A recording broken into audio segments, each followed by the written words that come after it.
नमस्कार म्हणते ओम पप्पा जय मरियाई माता गणपती भाऊ कार्तिकी आखी झटकू बुक किट्टेंगू आठवलं का बघ गुलीगत धोका सूरज चव्हाण. मित्रांनो आज आपण व्हिडिओ बनवणार आहोत गुलीगत धोका आपला सर्वांचा लाडका महाराष्ट्र ज्याला ह्या बिग बॉस सीझन 5 मध्ये अगदी डोक्यावर घेऊन ठेवलंय त्या सूरज चव्हाण बद्दल.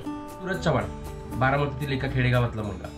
बिग बॉस सीझन 5 मध्ये येण्याच्या अगोदरही हा मुलगा महाराष्ट्रामध्ये फेमस होता. खूप मोठा रील स्टार आहे हा मुलगा. टिकटॉक वरती ह्याने अगदी धुमाकूळ घातला होता. महाराष्ट्रातल्या घराघरापर्यंत जाऊन पोचलेला हा मुलगा. त्याची फॅन फॉलोविंग महाराष्ट्रामध्ये होती, परंतु फॅन फॉलोविंग दोन टाईपची असते. आपल्याबद्दल चांगले बोलणारे लोक, दुसरे असतात आपल्याबद्दल वाईट बोलणारे लोक. तर या सूरज चव्हाणचे ना हेटर्स जास्त होते. तुम्हाला खरं सांगतो, अगदी मी त्याच हेटर्समध्ये होतो आणि माझ्यासारखे बरेच जण आहेत जे सूरज चव्हाणच्या हेटर्स लिस्टमध्येच होते, जे सूरज चव्हाणला हेट करायचे. म्हणजे विषय असा होता की सूरज चव्हाणचे ना खूप जास्त व्हिडिओ मी बघितले नव्हते, परंतु जे काही बघितले होते त्याच्यामध्ये त्याचे ते विक्षिप्त चाळे, विक्षिप्त हावभाव हे बघून आहे ना कुठेतरी तो मनाला कधी भावला नव्हता अगोदर, जेव्हा आपण त्याचे व्हिडिओज बघितले होते. परंतु बिग बॉस टीमने त्याला सिलेक्ट केलं ह्या सीझन 5 साठी आणि तो घरामध्ये गेला. सूरज चव्हाण जेव्हा घरामध्ये गेला ना, त्या reactions most of the maximum लोकांच्या अशा होत्या, इव्हन माझंही तेच होतं, अरे बिग बॉस टीम की वेडी झाली का, कुणाला आणलंय. सेम रिॲक्शन तुमची पण होती असेल तर कमेंट बॉक्समध्ये नक्की सांगा. पण या मुलाचा आहे ना 2 आठवड्याचाच खेळ बघितला ना, पोरगा मनाला भावला. त्याचं कारण असं आहे, त्याची जी काही हिस्ट्री आहे ना, अहो गरीब सगळेच आहेत, गरीब कोण नाही आहे. सूरज चव्हाणपेक्षा पण आपण गरीब आहोत. एका दिवसाच्या 80,000 घेतलेला पोरगा येतो. पण परिस्थिती सुधारली त्याचं मग एक कारण आहे की तो अशिक्षित आहे, त्याला फसवलं गेलं बिचारायला. नाहीतर सूरज चव्हाणच्या जागी जर तो थोडा जरी शिकलेला असता ना, खूप खूप पुढे असता तो मुलगा आतापर्यंत. आता बिग बॉसमध्येही त्याला याची गरज नसती भासली, अशा लेवलवरती तो असता. पण ठीक आहे, तो वेगळा भाग आहे. सूरज चव्हाण गरीब आहे म्हणून त्याला सपोर्ट नाही करत आहे महाराष्ट्र. त्याच्या मागचं कारण जाणून घ्या, त्याच्या मागचं फिलिंग जाणून घ्या महाराष्ट्राच्या. जे लोक म्हणतात ना सूरज चव्हाण हा गरीब आहे म्हणून जे लोक त्याला सपोर्ट करतात हे चुकीचं आहे. त्याच्या मागच्या फिलिंग जाणून घ्या. जर त्या फिलिंग्स तुमच्याकडे नाही आहेत तर तुमचं काळीच दगडाचं. असं काय झालं की हा पठ्ठ्या बिग बॉस सीझन 5च्या नॉमिनेशनमध्ये जेव्हा आलाय, अख्खे नॉमिनेटेड कंटेस्टंट एका साईडला आणि हा भाऊ अख्खी वोटिंग अर्ध एकटाच घेऊन जातो. असं काय भावलंय महाराष्ट्राला. महत्वाचं, सूरज जेव्हा बिग बॉसच्या घरात गेला तर सगळ्यांना त्याची लहानपणापासूनचा स्ट्रगल, त्याच्या फॅमिलीचं बॅकग्राऊंड जे काय आहे, त्याचे आई वडील लहानपणी गेले, अनाथाच्या हिशोबानेच त्यांनी जीवन काढलं. 5 बहिणी आहेत, त्यातली एक बहीण तिच्या गावामध्ये राहते, तिच्याकडे थोडंफार काही जेवण खाणं पिणं त्याला मिळत असेल. प्लस तुम्हाला माहिती आहे की बहीण म्हटलं की ते सासरचे लोक वगैरे असतात, तर काही मोठा सपोर्ट मिळत नाही कधी बऱ्यापैकी. त्यामुळे त्याच्या म्हणण्यातून तसंच त्याच्या गावकऱ्यांच्या म्हणण्यातून असंही आपण ऐकलं की हा सूरज चव्हाण अगदी त्या देवीच्या मर्याई देवीच्या मंदिरातील नैवेद्यावरतीही जगलेला मुलगा आहे. घरामध्ये गेल्यानंतर त्याचं जे व्हिडिओमधलं वागणं होतं ना, विक्षिप्त वागणं, विक्षिप्त चाळे, हे घरात कुणाला इथे तसं काही दिसलं नाही. तो आतापर्यंत घरामध्ये अगदी रिअल राहिला. त्यांनी ना कुणाला वाकडं बोललं, ना कुणाला वाईट बोललं, ना कुणाशी भांडण केलं. त्याची ती रियालिटी. त्या दिवशी घरामध्ये मोदक आले, पहिला जाऊन नैवेद्य त्यांनी गणपती बाप्पाला दिला. तो श्रीशंकरांना पप्पा म्हणतो, मर्याई देवीला आई म्हणतो, गणपती बाप्पाला भाऊ म्हणतो, श्री कार्तिकांना भाऊ म्हणतो. त्याचे हेच पॉईंट्स जे आहेत ना ते मनाला भावलेत. हे आपल्याला मराठी माणसाच्या मनाला भावलेत. कारण त्याचं रिझन असं आहे, तुम्ही घरामध्ये गेलात आणि तुम्हाला साधं छत्रपतींची जेव्हा गर्जना होते तेव्हा साधी हात जोडायची तुम्हाला अक्कल नाहीये. तुम्हाला का आम्ही सपोर्ट करू? आम्ही त्यांनाच सपोर्ट करू ना जे आमच्या मनाला भावतायत, जे आमच्या बुद्धीला पटतायत.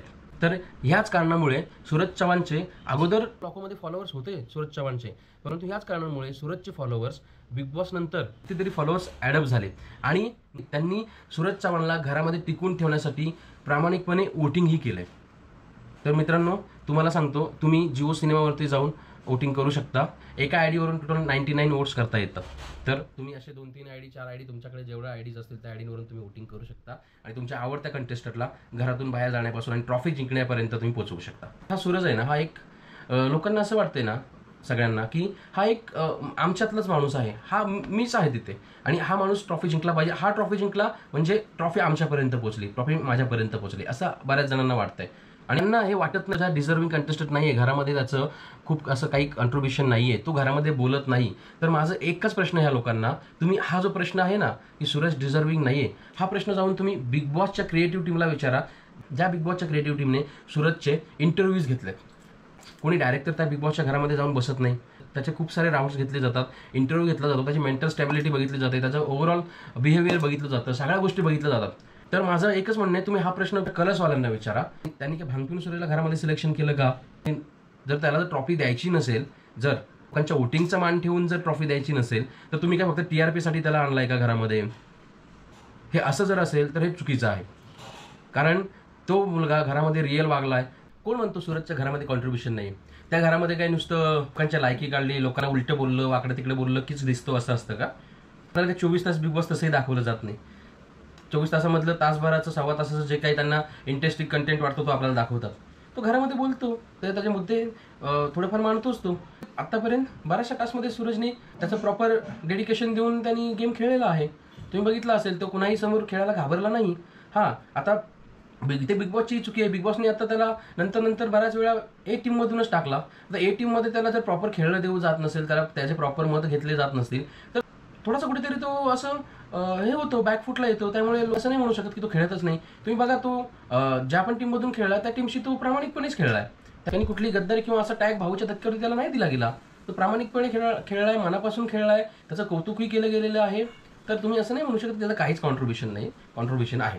त्याच्या आधी पण असे लोक येऊन गेले बिग बॉसमध्ये, त्यांचं काही झिरो कॉन्ट्रीब्युशन होतं. तुम्ही जसं म्हणताय, फक्त ते जरा काहीतरी पक 4 लाईन बोलायचे, बाकी टास्कच्या नावाने तर त्यांचं बोंबाबोंब होती.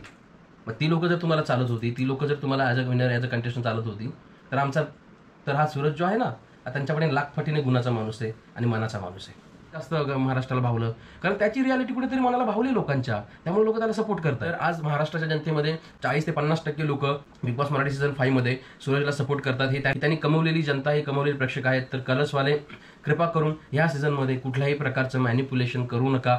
जे काही लोकांचं मत असेल त्यानुसारच या ट्रॉफीचा हकदार होऊ द्या. मग तो कोणीही असू द्या, तो घरात न बोलणारा असू द्या, घरात कोपऱ्यात बसणारा असू द्या, याच्या आधीही लोक जिंकलेली आहेत. असे तुम्ही सूरजवरती अन्याय करू नका. मित्रांनो, माझं एकच म्हणणं तुम्हाला आहे, तुम्ही जर सूरजला खरंच सपोर्ट करत असाल, आपल्या व्हिडिओला लाईक नक्की करा. कारण रिझन असं आहे, तुम्ही लाईक नाही करणार, तुम्ही खाली तुमचं मत नाही मांडणार, तर हा व्हिडिओ मॅक्झिमम लोकांपर्यंत पोहोचणार नाही. व्हिडिओ मॅक्झिमम लोकांपर्यंत पोहोचत नाही तर लोकांचे मत काय आहेत हे पुढे जातच नाही.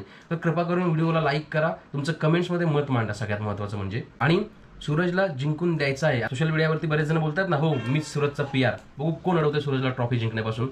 तर पहिलं जाऊन लाईक करा. माझ्या मते तरी मी टॉप 3 मध्ये बघतोय. First Suraj, second Abhijit. तर असेच काही मुद्दे घेऊन येऊ आपण पुढच्या व्हिडिओमध्ये. पहिलं जाऊन तुम्ही व्हिडिओला लाईक आणि तुमचे कमेंट्स नक्की करा. भेटूया पुढच्या व्हिडिओमध्ये. तोपर्यंत थँक्यू सो मच. धन्यवाद.